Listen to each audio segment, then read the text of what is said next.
Well, ladies and gentlemen, today I'm going to be giving you a rapid fire, all 50 state, huge exclusive breakdown on Donald Trump's chance in every state and subsequently also Joe Biden's chance in every state. But you can take a look at this. This is just a nice little analytical thing to look at. We're also going to be looking at the polls in every state, at least according to Real Clear Politics. So we're going to start here and we're just going to go through it. What are Trump's chances in every state? How likely is it at this point? Obviously, Trump does have a very nice advantage with the Democrats split. A lot of them want Biden out. Some of them are still towing the line and supporting Joe. It's all come out now. They want Biden out by next Friday. Apparently, they are turning up the heat. They're releasing medical records now. It's getting really disgusting. And Biden, totally controlled by Hunter, totally controlled by Jill. He's not giving it up. They're going to have to release the her tapes, and then he will be gone. That is my prediction on that. But let's take a look. Normally, I go West Coast to East Coast on these things. So in terms of Washington State, certainly you would expect whatever Democrat ends up running them to win it. It's a huge lead at this point in terms of just how left Washington is, especially with Seattle, 97% chance. So that would give Trump a 3% chance. Taking a look at Washington, you can see in 2020, Biden won this state by 20 points, Hillary by 16, so it swung 4 points to the left. A recent poll suggests back in May that Biden was only up by 8, so certainly not a state I expect Trump to win, but interesting nonetheless in terms of that result. I'm going to have to turn this ad blocker on, excuse me. Sorry there, I had to turn on my ad blocker because this computer, this thing costs like $1,500. For whatever reason, it's very slow, and now I'm going to have to invest into like a $35,000, maybe $4,000 computer. I'm not even kidding. So let's move on to Oregon. We can take Donald Trump a 4% chance to win Oregon. I would give Trump actually around a 15% chance. I can understand based off history, the Democrats are going to be big favorites in Oregon. Obviously, the rural parts of Oregon, they hate, Portland, and they want to actually leave Portland and become part of Idaho, possibly giving Idaho another electoral vote. Biden swinging at 6 points, versus Hillary plus 16. The recent polls, yeah, these really are not. See, this is the problem with Real Clear Politics. There's been recent polls that suggest Trump's possibly up in Oregon. I'm serious. I don't think he's going to win it. I think it's going to be closer than people expect, although who knows if Biden actually ends up running. But I would say maybe a 15% chance in Oregon, probably just like a 2% chance in Washington. California, it's just not going to happen, obviously. You take a look at some of the recent polling in California, there's not going to be a lot of it. Biden sitting, there's been one recent poll, plus 24, and you did have Biden. Oh, I guess they don't even show the results of the previous election cycle, but yeah, Biden's going to win California. It's just impossible. Moving on to Arizona. So this is very good news for Trump. Trump at basically, 75, 76% chance to win. 3 out of 4 times Trump wins Arizona, and that really coincides with the polling that we're seeing out of Arizona. Trump right now plus 5. If you expand it to the 5-way, I'm interested. Does it go up or down? I think it does go up to 6.4. So Trump, big favorite right now in Arizona. We haven't even gotten the full update on Arizona in terms of, this is ridiculous. This is a Trump lean, folks. This is not a swing state. Okay, the idea that they still have this as a swing state on Real Clear Politics, we're looking at your polls right now. There's 20 straight polls that say Trump leads by 5 or more. All right, there are some that have it under 5, but it's not a swing state. You need to move this to a Trump lean. If you have 20 straight polls with an average of like Trump plus 6, it's Trump's going to win that state. So even with all the fear-mongering, and you can see they've admitted it's a Trump lean here, but even all the abortion fear-mongering people, that's an issue. It's like 10th on the list. Okay, that's according to polling on what's the most important topics. Immigration's number 1, economy's number 2. Those are the big dogs, and Biden performs horribly in those. Nevada, Trump's got a 64% chance to win. Let's take a look at the recent polling. I would agree. I'd say probably 70% chance, honestly. But you look, look at the folks, what are we doing? It's not a swing state, folks. It's just not. You've got one tie. Trump's winning every poll. It's clear a lot of independents are starting to rally around Trump. This same thing happened right before COVID.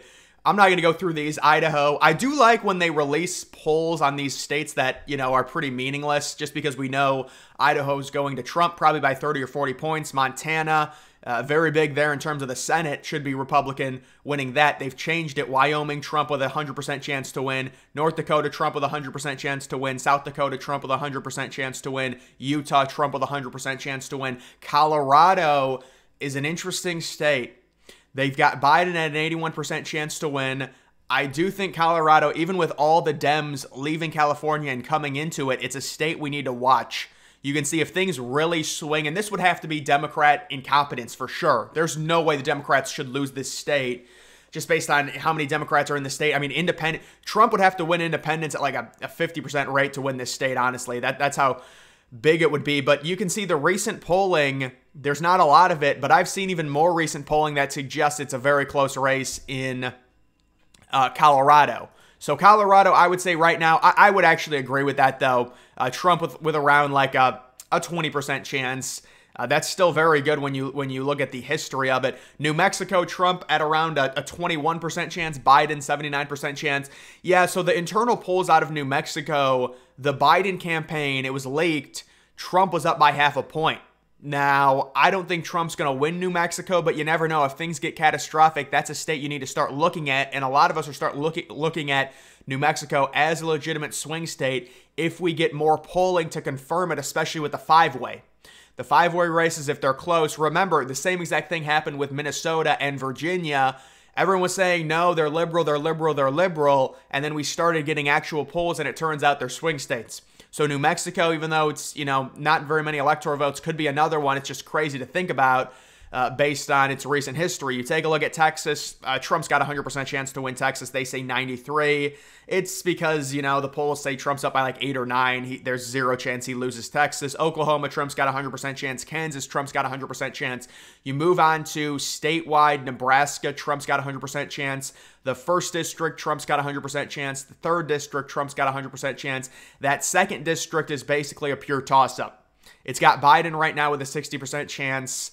You can see that the results in 2016, Trump was +2. 2020, Biden +7. I do think I have seen a poll that has Trump up in that 2nd district. I think he ends up winning it. I would give him about a 70% chance to win it right now, maybe 60. There's limited polling. Moving on to Minnesota, it's basically a pure toss-up. They give Biden a 58% chance to win Minnesota. There is recent polling that says it's extremely close. You've got an Emerson poll coming out saying it's tied. You expand to the five-way, I believe it's basically tied. The aggregate is. So Minnesota right now, I would say, for Trump, I would give him about a 45% chance to win Minnesota just because we saw in 2020 it swung so far towards Biden. You do have to take that into account. Iowa, remember when this was a swing state back in 2016, Trump's winning it for sure. You do also have Missouri. Trump has a 100% chance to win that. Arkansas, Louisiana, Mississippi, Alabama, Florida. Trump at a 95% chance to win. How crazy. It's Florida and Ohio. Both of those states have swung like crazy. Trump's winning both of them easily. Georgia, Trump's up to an 80% chance. So Georgia and Arizona are similar in the fact that they're these swing states, but Trump's got like an 80% chance to win them. This is huge news because now that Trump has taken Ohio and Florida, and it's looking like Georgia and Arizona are going to be out of reach for the Democrats, it's tightening their path significantly. They flipped Georgia back in 2020. The inner city, just crazy ballot harvesting operation. They go up to kids. They're like, oh, the kid doesn't even know if he's what a Democrat or Republican is. They're like, you need to do this. You register right here and then vote. And they like force him to vote. And so that's what really happened. And now nobody cares about Biden. Even if it's Harris, I think Trump easily wins Georgia and Arizona. And I think they're right now pretty safe Republican. Now, they're not 90% chance, but they're like getting to 80, 85. I agree with this graphic here. And if you go to Georgia, it's more of the same thing. I mean, Trump is winning every poll. Trump is literally winning every single poll. I know it says 1 point. That was the erroneous Bloomberg poll. That was really, that was a dumb poll, to be honest, the way it went with like Biden +3 in Michigan, things like that. That was erroneous. Liberals have said it's fake. It's crap. They've admitted it. And so that came out yesterday. That poll, we'll see what ends up happening. You get all these polls, it's going to be an aggregate. Trump is still up. Tennessee, Kentucky, Trump has a 100% chance to win those. Indiana, Trump's got a 100% chance to win. Illinois, Biden only an 86% chance. That's because of this poll, +9. There's two polls that have Biden. Well, these are from a while ago. You really can't take these into account. Biden won in 2020 by 17 points. Swinging 17 points is in a population like that's very, very, very hard. I don't think it's going to happen. Maybe Trump can keep it within 10. It'd be very bullish overall if Trump keeps Illinois within 10. Like, the idea that Biden only has an 86% chance to win that is pretty crazy. Wisconsin, so these are the three states. They're all very similar. Trump a 68% chance to win Wisconsin. Trump a 66% chance to win Pennsylvania. Trump a 72% chance, 66% chance to win Michigan. Trump a 72% chance to win Pennsylvania. These are all right around 70% chance for Trump. And I would say around 75, 80, especially in Pennsylvania. You look at the recent polling there. Pennsylvania, even Bloomberg admitting Trump's up 7 there. So yes, I would say Trump, in terms of these three states, the Rust Belt that we're all watching because they're all ridiculously close. They were very close in 2020. They were extremely close in 2016. Trump's up in every state. This crazy outlier from Franklin and Marshall, they've denounced it. They realize it's crap. It's just bad polling data. All the other polls say Trump is up. I think Trump, in terms of right now, Pennsylvania trending maybe towards a 75% chance for Trump to win, but you have to be careful because Pennsylvania was so close in 2020 and 2016. You look at Michigan, and there's the crap Bloomberg poll that's pulling down Trump's averages. And to be fair, it's a little bit closer in Michigan, I'll agree, but I would say Trump's got about a 65% chance to win Michigan. And then looking at Wisconsin, you've got that Bloomberg poll again that's brought Biden up. But overall, I'd say Trump around a 70%. So these are close states. There's no doubt they're close states. I'm not trying to minimize that, but I would say 75% chance to win Pennsylvania, probably around a 65% chance to win Michigan, and a 70% chance to win Wisconsin. That's how I would forecast that if I had to. Moving on to South Carolina, Trump's going to win it. North Carolina, another similar swings. Well, actually, I think the liberals have said that no, they're not going to be campaigning in North Carolina. They're not going to be wasting money.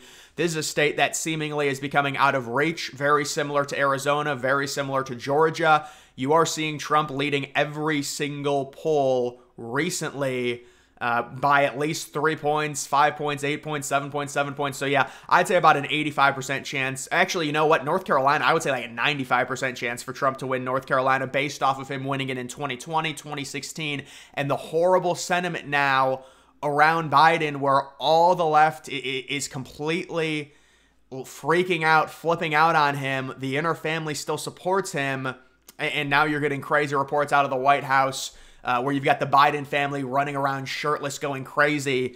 So it's a real mess. But looking at Virginia, this is the other one very similar to Michigan. Virginia, Biden a 66% chance. So Trump right around a 34% chance to win. Virginia, very limited polling data, but we've got two polls, even Fox News coming out saying it's tied. You look at the spread plus 2.2, but the last two polls have had it tied. This is a very close race. And if Trump picks Glenn Youngkin, Trump is going to win this state. There's pretty much no doubt in my mind. But we'll see if he ends up picking him. Either way, I think Virginia is certainly in play for Trump, possibly at around, right now I'd say about a 40% chance Trump can win it. If he picks Youngkin, he goes up to a 99% chance. You look at these smaller states, Maryland, Biden is winning. There's no way. Delaware, only a 93% chance. I mean, it's only 3 electoral votes, but I would say Biden's winning 100%. New Jersey, I would bring New Jersey down a little bit. There's internal polling that suggests New Jersey's a swing state. I don't think that's necessarily true, but I would say Trump's got about a 25% chance to win New Jersey. I'm not even lying, because I've seen the internals, I've seen the numbers. The experts have come out and they've said behind the scenes and internally, they've admitted now Trump's unstoppable. He's this machine. And they've said, yes, New Jersey's possibly going to Trump. Same thing with New York. Okay, these experts have come out and they're like, they're freaking out. They all hate Trump, but they're admitting that he's very likely going to win this in a landslide. D.C., obviously, what is it going to be? 95%, votes to, I mean, D.C.'s heavily liberal. And that's part of the issue, right? You do have New York. They've got it at 100% chance for Biden. I would disagree with that for sure. I'd say about even lower. I'd say about an 85% chance for Biden based off the recent polling, the recent trends. Certainly, this is not a state you would expect Trump to be all that competitive in terms of like being within 5. But I think Trump is going to be semi-competitive to where it's scary for the Democrats because the trends show that everyone is shifting more towards the right. Like in a state like New York, you would think Biden would win it by 15, 20 points easily. I don't think that's going to happen. The recent polling doesn't suggest it. Vermont, Biden is going to win, 100% chance. Massachusetts, Biden's going to win. That's like the second most liberal state, I think. Rhode Island, Biden is going to win. Connecticut, Biden is going to win. No arguments there. And then you also do have New Hampshire, which is basically turned into a toss-up. There's polls that suggest Trump is up 1 or 2. Could be a big state if Trump somehow loses all of the Rust Belt, obviously outside of Ohio. New Hampshire could be a huge state for Trump. As long as Trump can keep Arizona, because we've agreed Trump's got like an 80% chance to win Arizona, keep Georgia, which he lost in 2020 by less than a point. It was ridiculous. It's trending back to Trump. He keeps those 2 states. Nevada's looking good. Let's say he wins Nevada. Let's say he also wins New Hampshire. So now, even if Biden wins all of the close states like Pennsylvania, Michigan, Wisconsin, I think Trump still wins even with that because he's taking Georgia back. He's taking Arizona. He's flipping that. He's flipping Nevada. He's taking New Hampshire, which is that's an 8 electoral vote swing. I understand it's 4 electoral votes, but that's 4 electoral votes going from Biden to Trump. So that's a huge swing. Even if Biden wins the Rust Belt and sweeps it somehow, Trump is still in an amazing spot if he can take care of the Georgias, of the Arizonas, possibly swinging New Hampshire and its 4 electoral votes. It all adds up. The 2nd district in Nebraska as well. And then you take a look at statewide Maine. I would agree. Well, you could argue it's a swing state, the statewide, which is 2 electoral votes. Right now, it's got like Biden at a 70% chance to win. Yeah, I would say the liberal is the slight favorite there, but it's close. And then the 1st district is very heavily Democrat. The 2nd district is really heavily Republican. So really the only swing thing in Maine is the statewide. The districts are very, very, or no, there is another district. Oh, so there is, no, I was reading that wrong.